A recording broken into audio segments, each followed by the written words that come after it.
뉴욕 증시가 상승 흐름을 이어가고 있습니다. 금리 인하 이야기가 더욱더 큰 발걸음, 즉 스텝을 크게 키워서 진행될 것이다.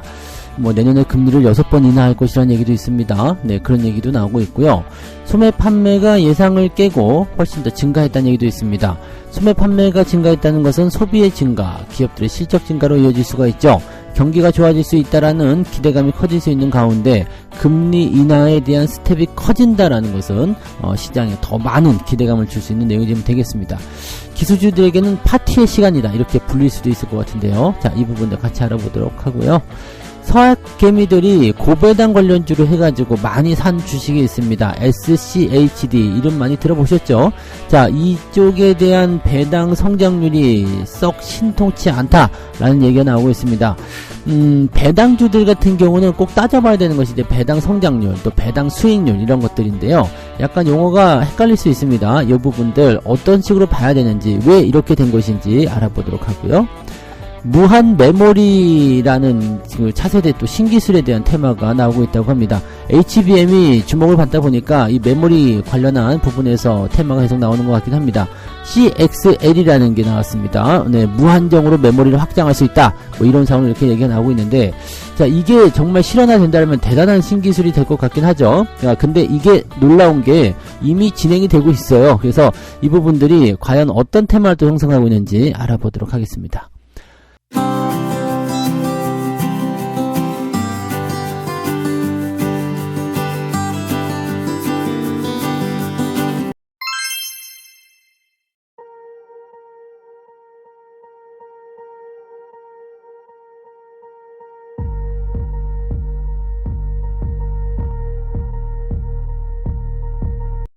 네, 반갑습니다. 오늘은 12월 15일이고요. 금요일입니다. 주말장이죠. 약간의 변수가 예상되고 있습니다만 시장이 가지고 있는 전체적인 느낌은 우상향 지속할 거야, 이런 강세 흐름을 연결하고 있다 보시면 되겠고요. 아무래도 이제 반도체 쪽으로의 기대감이 계속적으로 커져 있기 때문에 이 기술주를 앞세운 주가 상승은 당분간 지속되지 않겠는가 생각됩니다. 특히 SK하이닉스가 시총 2등 차지했잖아요. 그러면서 이 간격을 벌리기 위한 움직임으로 나올 수 있지 않을까 생각되는데, 과연 추가적으로 더 상승할 수 있을런지 좀 지켜보는 것이 오늘은 중요한 과제가 될 것 같습니다. 다행인 것은 다우지수가 나스닥에 모두 상승 마감이 됐습니다. 다우지수는 플러스 0.43, 나스닥은 플러스 0.19 상승 마감이 됐는데, 다우지수는 양봉이지만 나스닥은 음봉입니다. 시초가보다 더 낮은 수준을 기록했어요. 또 장중에 한 2시경부터 해서 물량이 한 번씩 쾅 터지는 모습이 좀 있었거든요. 지금으로서는 특별하게 나쁜 뉴스 같은 내용은 아닌 것 같고요. 차익 매도, 즉 계속적으로 지금 신고가가 나오다 보니까 거기에 대한 부담감을 느낀 그런 투자자들이 좀 물량을 던진 것이 아니겠는가 생각되고요. 그 물량을 밑에서 받아먹는 움직임으로 막판에 주가를 끌어올렸을 것이다 생각됩니다. 장중에 주가가 어떻게 변하든 그거는 사실 별로 관계가 없죠. 네, 오르든 내리든 그건 우리의 관심사가 아니고요. 마지막이 어떻게 되느냐가 이게 제일 중요한 겁니다. 막판에 그래서 올라서 끝났니 아니면 내려서 끝났니, 이게 중요한 건데 상승 마감을 했다는 거죠. 그래서 이게 우리한테는 중요하다 보시면 되겠습니다. 어제 만기 때문에 약간 어수선한 그런 분위기가 나올 수 있겠습니다만, 일단 그런 것들이 지나가고 났기 때문에 오히려 더 괜찮은 주말장이 기대될 수 있겠다 보시면 되겠죠. 자, 내용 잠깐 살펴보면요. 파월 의장은 이제 정책 제약을 되돌리기 시작하는 것이 적절할 것인지에 대해서 그 시기에 대한 논의를 분명히 했다. 네, 분명히 했다. 즉 금리 인하에 대한 그 시기를 언제쯤 하면 좋겠어요? 라는 것에 대한 논의를 시작했다. 라는 식으로 얘기가 나오는 거죠. 자, 이게 중요한 게요. 그동안 논의하고 있지 않다. 라는 식으로 나왔었던 금리 인하에 대한 부분을 검토하고 있다, 진행하고 있다, 이렇게 나오는 거죠. 우리가 예전에 공시에서도요. 니네 뭐뭐 하고 있다면서 어떻게 된 거야? 라는 이제 조회공시라는 게 있잖아요. 그러면은 거래소에서 조회공시를 요구합니다. 이거 진짜냐? 라고 얘기하는데 답변 나오는 공시를 보게 되면은 검토하고 있으나 확정된 사항 없음, 이런 거 나온다고 그랬잖아요. 검토하고 있으나 확정된 사항 없음, 이것은 다른 말로 해석하면 조만간 할 거야 라는 식으로 생각하시면 됩니다. 안 할 거라면요, 안 합니다. 그런 거 검토하고 있지 않다, 모른다, 이렇게 공시를 하거든요. 그러면 이거는 당분간 안 한다는 이야기예요. 그럼 테마 끝인데요. 검토하고 있으나 확정사항 없음, 확정되면 다시 알려주겠음, 이렇게 하는 거는 조만간 하겠다는 이야기입니다. 이 공시에 대한 부분도 좀 해석할 필요가 있죠. 근데 지금 이런 거 똑같은 거예요. 네, 그동안은 아예 안 하겠다, 모른다, 그런 거 없다 이랬는데 이제는 검토하고 있다는 얘기입니다. 금리 인하 하겠다는 이야기입니다. 그래서 이렇게 가게 되면 언제 얼만큼 진행을 하겠느냐라는 부분인데, 점도표가 생각보다 더 많이 내려왔어요. 그래서 시장의 기대감이 조금 커진 상황이 있잖아요. 그러니까 지금 현재로서는 0.75%포인트의 금리 인하를 예상하고 있다. 연준이 그 정도 했다 그러면은요, 보통 시장에서는 1% 이상의 금리 인하를 예고하고 있다라고 생각할 수도 있습니다. 그래서 지금 3월부터 금리 인하에 나설 것이다, 80%부터는 기대감으로 잡혀 있다. 야, 이거면은 뭐 내년에 뭐 6번 이상 네, 금리 인하를 할 수 있다는 얘기 되는 건데, 과연 되겠는가 싶은 생각이 좀 있죠. 연준 입장에서는 뭐 2번에서 3번 정도 금리 인하할 것이다라고 되어 있는데, 시장은 항상 그거보다 2배 이상 보는 것 같더라고요. 10년물 국채 금리는 3.91입니다. 드디어 이제 3%대 진입이 됐고요. 2년물 국채 금리는 아직 높아요. 4.39인데 얘네 둘이 역전이 돼야 되겠죠. 네, 왜냐면 장기채 쪽으로 이제 투자를 하게 되는 사람들이 늘어나기 시작하게 되면 가격적인 측면이 움직이게 되기 때문이죠. 자, 어쨌든 네, 현재 상황에서는 일단 전반적인 부분이 네, 우리한테 유리하게 흘러가고 있다는 것만 생각해 주시면 되겠습니다. 네. 자, 뉴욕 증시 전문가들은 연준의 시장 기대감이 시장이 충분히 부응했다라고 얘기하면서도 금리 인하에 대한 낙관론이 너무 과도한 거 아니냐, 이런 경계심도 있다. 근데 금리 인하에 대한 낙관론이 과도한 게 아니라 주가가 단기에 또 많이 올랐다는 부분이겠죠. 뭐 그냥 신고가 돌파하면서 넘어가게 되면 아이고 가는구나, 이렇게 보는 것이 아니라요, 저점 어디서부터 출발했는가, 그런 부분들 통해서 주가가 상승한 폭, 그리고 거기에 대한 피로감, 이런 것들을 봐야 되죠. 즉 신고가 나와서 더 좋은 기대감이 있다고 하더라도 쉬어갈 수 있는 타이밍에서는 좀 쉬어갈 수밖에 없다라는 것이 중요한 포인트라고 보시면 됩니다.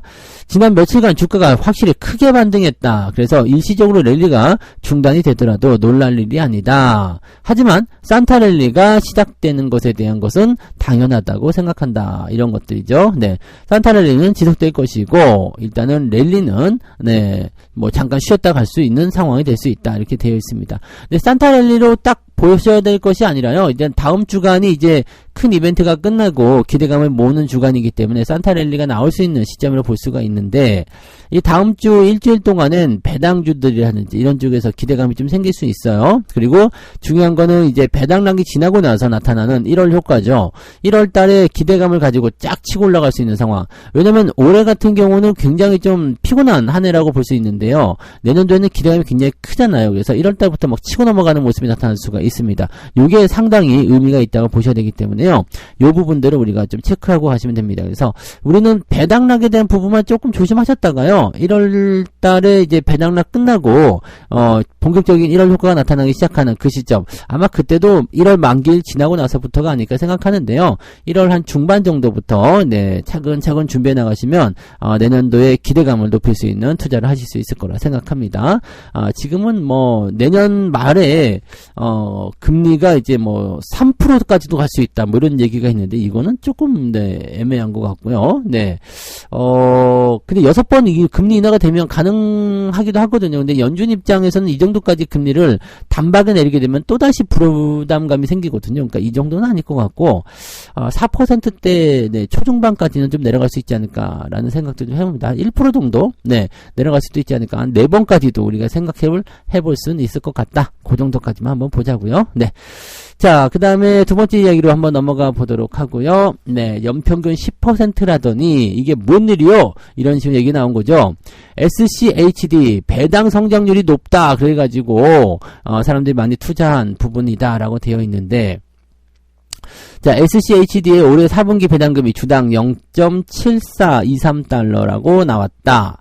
자, 그러다 보니까 올 한 해 동안의 배당금 총 합계가 2.658달러 이렇게 되어 있습니다. 그래서 전년 대비해서 약 3.7% 정도 올랐다라고 되어 있는 거죠. 10% 이상 배당 성장률이 높아졌었는데 이게 뭔 일이야? 이렇게 얘기가 나올 수 있겠죠. 근데 배당 성장률하고 배당 수익률하고 여러분들 잘 생각하셔야 돼요. 성장률은요, 계속 다운이 될 수밖에 없습니다. 지금 10% 성장했다고 해서 내년에도 10% 성장하면은, 그거는 괴물 같은 기업이에요. 근데 이렇게 되기는 어렵죠. 네. 어느 정도 이제, 가득 찼으면 더 이상 성장률은 나오지 않습니다. 뭐 이런 논리로 계속 유지될 거다 생각했었다라면 미국의 성장률이요, 계속 10%, 20%대 고성장을 계속 해줘야 돼요. 근데 그런 부분 나타나지 않습니다. SCHD는 ETF예요. 네. 슈왑 US 디비던트 에쿼티. 네. 발음 죽이네. 네. 슈왑 US 디비던드 에쿼티. 네. 잘 읽으셨죠? 네. 아무튼, 네. 요거란 말이에요. 요거 ETF인데, 다우존스 US 디비던드 100 지수를 추종하는 상품, 뭐 등등등 해가지고요. 5억 달러 이상의 시가총액을 지닌 종목 중에서, 네. 10년 연속 배당금을 지급하고, 일일 평균 거래량이 200만 달러가 넘는 종목을 선별해서 구성한 지수다라고 되어 있습니다. 그러니까 이것을 추종하는 ETF다라고 되어 있고요. 네. 브로드컴, 암젠, 버라이즌, 에브비, 홈디포, 이런 종목들을 포함하고 있다라고 되어 있습니다. 즉, 배당을 꾸준하게 잘 줘왔던 기업, 네. 그 다음에 시가총액이 일정 기간 이상 되는, 일정 규모 이상 되는 안정적 기업들을 이렇게 대충 버무려가지고 만든 것이 SCHD다라고 되어 있는 거죠. 그래서 배당을 주는 기업 중에서 안정성이 있는 기업들을 골랐다라는 것이 SCHD인데요. 얘네들 배당금이요, 지금 배당 수익률은 연 4%에 조금 못 미칩니다. 3.7%, 네, 3%대 뭐 이렇게 나오는 것 같아요. 그리고 배당 성장률은요, 10%가 좀 넘었었어요. 2018년도, 2022년도 이런데 보시면 되고요.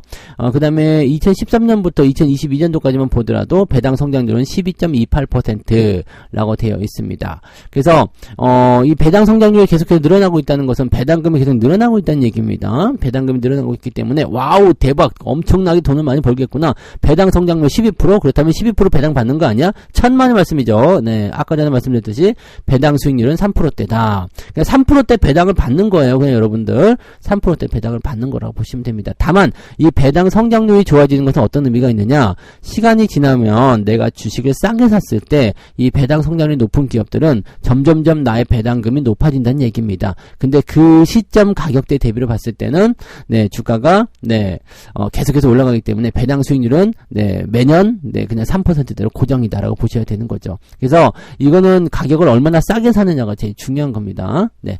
자, 경제 성장에 따라서 달라지기는 하지만 일반적으로 배당 성장 종목으로 경쟁력을 갖추기 위해서는 배당 성장률이 인플레이션 수준을 넘어가야 된다. 즉, 인플레이션이 2% 나왔다. 그러면 배당을 한 2%만큼 더 줘야 된다는 얘기죠. 그러니까, 이것이, 뭐랄까요? 월급이 인플레이션만큼 올라간다. 뭐 그런 건 비슷한 거겠죠. 은행 예금이 인플레이션보다 높아야 한다. 뭐 이런 거나 마찬가지라고 보시면 됩니다. 네. 그런 식인데, 그래서 토학개미들이 이제 SCHD라는 것을 열심히 사들였는데, 이쪽에는 뭐 성장주도 있고 배당주도 있고 뭐 그냥 자산주도 있고 뭐 여러 가지가 들어가 있을 거예요. 왜냐면 배당을 많이 주는 기업이기 때문에 골고루 선별을 했을 거란 말이죠. 근데 대체적으로 이제 배당 성장률이 높아지고 있고 배당을 꾸준하게 준다. 성장주들은 배당금이 그렇게 많지가 않습니다. 왜냐면 다 투자를 해야 하는데 써야 되기 때문에 주주들 나눠줄 돈이 없어요. 우리 지금 공장 지어야 되거든요. 우리 신기술 개발해야 되거든요. 이런 식인데 배당을 많이 준다라는 것은요, 그만큼 성장이 조금 둔화되어 있는 기업이다라고 보셔야 됩니다. 그러니까 안정성만 따지고 들어가는 것이 일단 유리하죠. 은행주들이 배당을 많이 주는 이유는 거기에 있어요. 성장은 할 필요가 없어요. 걔네들은, 네, 그냥 안정성 있게 돈놀이만 잘하면 된다, 이런 거니까요. 자, 아무튼 그런 건데요. 그러다 보니까 이제 우리나라에도 뭐 ETF가 나오고 뭐 어쩌고저쩌고 막 그러는 모습이 생기게 했는데, 연간 배당 수익률은요, 3%, 지금 SCHD도 4%가 채 안 됩니다. 요게 어떤 흐름을 가지고 있는지 잘 기억하셔야 됩니다. 그러니까 고배당이다 생각해서 들어가는 것이 아니라 안정적으로 3%대 배당을 받게 된다. 근데 안정적으로 3%대 배당을 주는 거 삼성전자도 그렇게 주거든요. 여러분들이 잘 몰라서 그러죠. 삼성전자도 배당을 3% 줍니다. 현대차 같은 경우는 6% 배당을 주거든요. 굳이 SCHD를 열심히 사들일 이유가 있을까라는 생각을 저는 조금 해봅니다. 물론 뭐 이 미국 기업들하고 삼성전자, 현대차하고 어디 비벼라고 얘기하실지 모르겠지만 충분히 비벼야죠. 왜냐면 얘네들 지금 보면은 글로벌 기업이에요. 특히 삼성전자 같은 경우는 세계 1등입니다. 근데 얘도 지금 배당을 3% 준다니까요. 네. 물론 지금 이제 가격도 높아져가지고 2%대로 떨어졌을 수 있겠습니다만 만약에 그렇다면 저걸 사면 되잖아요. 삼성전자 우선주요. 그렇게 사시면은 여러분들 성장도 같이 챙기면서 배당도 비슷하게 챙길 수 있는데 그냥 굳이 SCHD를 사야 되나라는 생각을 좀 해볼 수 있다는 얘기죠.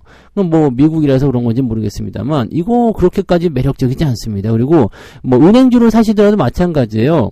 뭐 주가 상승을 노리는 것이 아니라면 그죠? 시세 차익을 노리는 것이 아니라면 배당률 같은 경우는 은행주들 같은 경우 뭐 국민은행 같은 경우 6% 7%대 나오죠.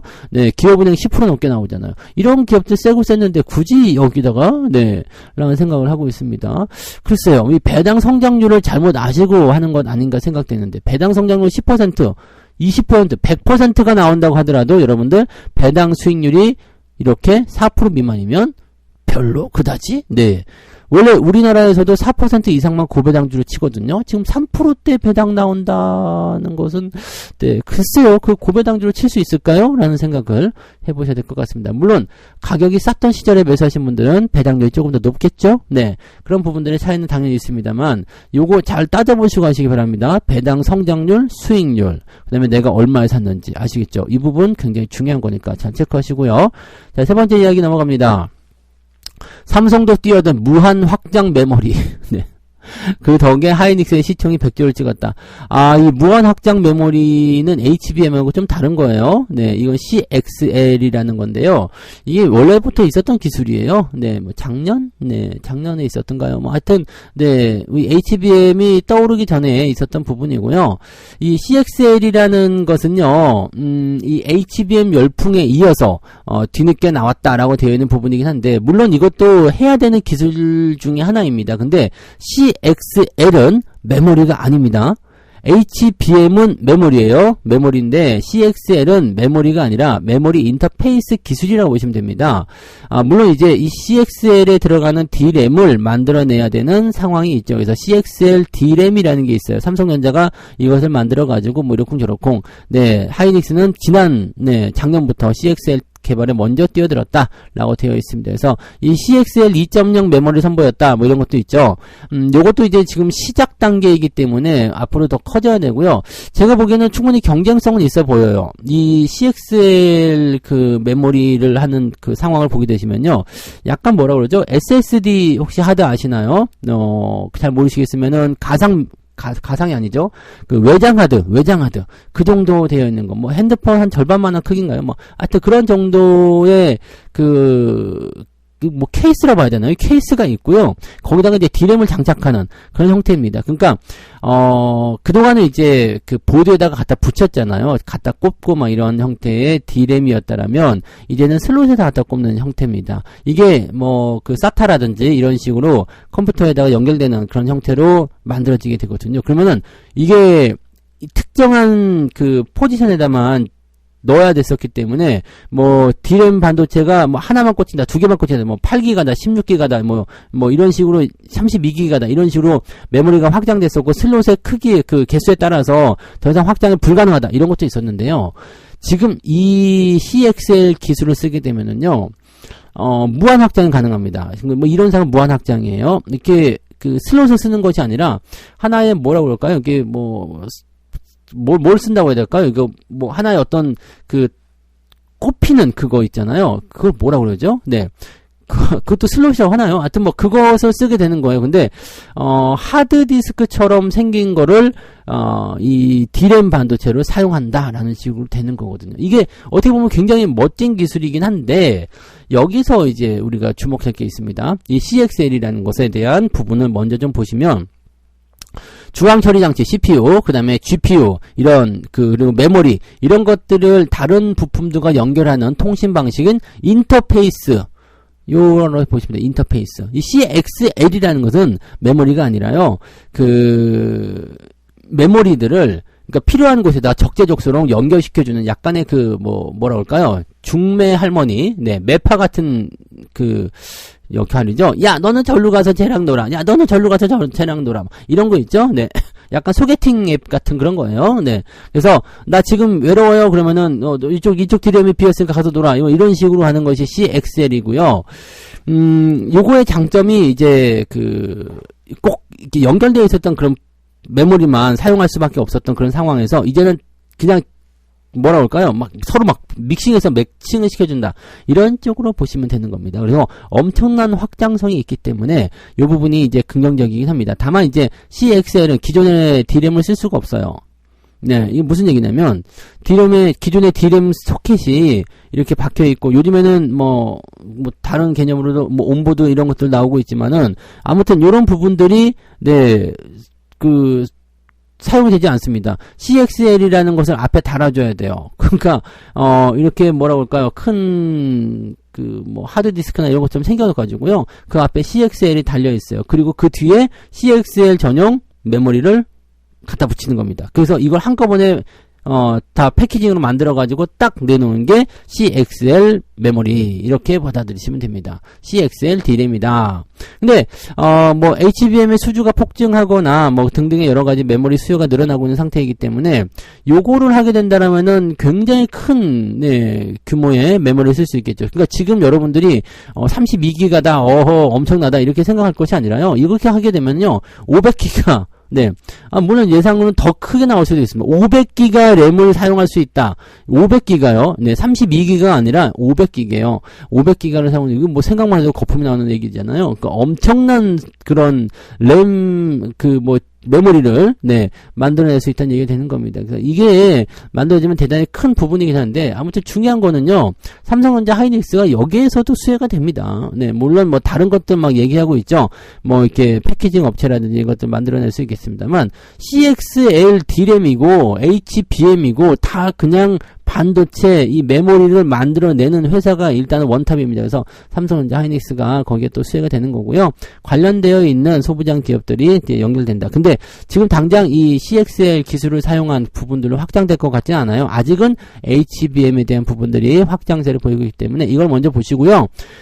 이 이후에 이 HBM이라는 것을 여기다가 또 갖다 집어넣어가지고 막 이렇게 만들어 버린다 그러면은 어마어마한. 근데 이 정도까지 큰 램을 지금 사용할 필요가 있을까라는 생각도 잠깐 해보거든요. 그러니까 CXL 테마가 지금 나오고는 있습니다만, 분명히 이것도 뭐 좋은 기술이긴 해요. 근데 HBM만큼 그렇게 확장이 많이 된다거나 획기적인 어떤 형태의 느낌으로 다가갈 것 같지는 않습니다. 근데 미래 기술로 반드시 필요한 부분 중에 하나니까 글쎄요. 일단은 뭐 한참 뒤에 뭔가 이제 분위기가 또 잡힐지 모르겠습니다만 현재로서는 너무 빠르다라는 생각입니다. 아무튼 이거는 미래 기술이에요. 뭐 지금 만들어내고 진행하고 있는 상황이고 곧 나올 거 생각되지만 어떻게 보면은 내후년 정도 나왔을 때 HBM이 이제 조금 식으려고 할 때 이런 것도 나와가지고 반도체 사이클도 이끌어 나가는 그런 모습이 나올 수 있겠습니다만 이 CXL이라는 것에 대한 부분만 기억하고 계시면 됩니다. 아직은 초기 단계예요. 그 부분만 기억해 주시면 되겠고요. 뭐 올해 말부터 이제 2.0 D램을 양산할 계획이다 뭐 이렇게 되어 있습니다만 2.0 가지고는 글쎄요 뭐 그리고 일단은 서버 쪽 이쪽으로 갈 수 있기 때문에 서버 쪽 메모리라면은요 이런 CXL 기술이 반드시 필요하긴 하거든요. 근데 개인 컴퓨터에 쓰지는 않을 것 같아서 글쎄요 뭐 어느 쪽으로 얼만큼 늘어날런지는 좀 봐야 되겠습니다만 확실히 이것도 AI의 필요성에 의한 그런 부분들로 만들어지고 있을 것이다라고 생각하시면 되겠습니다. 자 이야기가 좀 길어졌는데요. 이렇게 해서 오늘 세 가지 이야기 말씀을 좀 드렸습니다. 금리 인하 스텝이 커지고 있기 때문에 국내에 거는 기대감도 굉장히 크다라고 판단할 수 있겠고요. 거기에 대한 부분들을 통해서 약간 흔들릴 수 있겠지만 오늘 시장도 무난하지 않을까 생각됩니다. 자, 서약개미에게 몰린 SCHD 고배당이라고 생각해서 많이 사셨을 텐데 배당률 실제로 4%밖에 안 됩니다. 물론 여러분들이 투자를 얼마나 했느냐에 따라서 어느 가격에 샀느냐에 따라서 배당 수익률이 달라질 수 있겠습니다만 단순하게 배당 성장률 10% 그 얘기만 듣고서 매수하셨다면 10% 배당을 못 받습니다. 그게 중요한 거고요. 3%대 배당 받을 거라면 국내에도 많습니다. 더 좋은 기업들 성장성까지 찾을 수 있는 그런 기업들 많아요. 차라리 삼성전자를 사시는 게 더 저는 유지할 거라 생각합니다. 자, 그 다음에 무한 메모리 CXL에 주목해라 이런 얘기가 있는데 이거 정말 이론상으로는 좋은 거예요. 그리고 실질적으로 구현이 되고 있는 상황이기 때문에 불가능한 얘기가 아닙니다. 다만 이 부분이 지금 HBM을 뛰어넘을 것인가는 아직은 아니고요. 현재 이제 서버 쪽으로 사용하는 부분들은 당연히 필요성이 있을 거예요. 근데 아직 양산 단계가 아닙니다. 그래서 이것에 대한 부분들이 실질적으로 만들어지고 하려면 제가 보기에는 그래도 내년도 말, 올해 연말부터 뭐 생산할 거다 되어 있지만 실제로 상용화돼서 막 이렇게 넓게 퍼지고 막 이렇게 나오려면요, 적어도 아무리 빨라도 1년 이상은 잡으셔야 될 것 같아 보입니다. 이미 이제 이게 진행이 되고 있기 때문에 1년 정도 잡아드린 거지. 만약에 개발 단계였다 그러면은 3, 4년 잡았을 것 같은데 그렇게까지 확 저거 하진 않습니다. 그래서 벌써부터 여기에서 접근하실 필요는 없고요. 그냥 이런 게 있다라고만 알고 계시고, 이것도 결과적으로는 한번 튀어나올 만한 얘기가 있습니다. 그래서 그런 쪽으로 보시면 되겠습니다. 멀리 보고 하시면 되겠는데, 대체적으로 지금은 어차피 여기서 수혜는 삼성전자 하이닉스고, 소부장 같은 경우는 종목들의 변동성이 좀 클 수밖에 없기 때문에 굳이 서둘러서 하실 필요는 없습니다. 그냥 잠깐 튀면 그래서 튀었구나 정도로만 아시면 되겠습니다. 자, 그래서 오늘 여기까지 하고요. 오늘도 잘 마무리하셔가지고요, 한 주 마무리 깔끔하게 아주 긍정적으로 아주 기분 좋게 끝내셨으면 좋겠습니다. 오늘도 화이팅 하세요. 저는 장중시황 때 올게요. 고맙습니다. 본 방송에서 제공되는 모든 정보는 투자 판단의 참고 자료이며 투자의 최종 책임은 본 방송을 이용하는 본인에게 있습니다.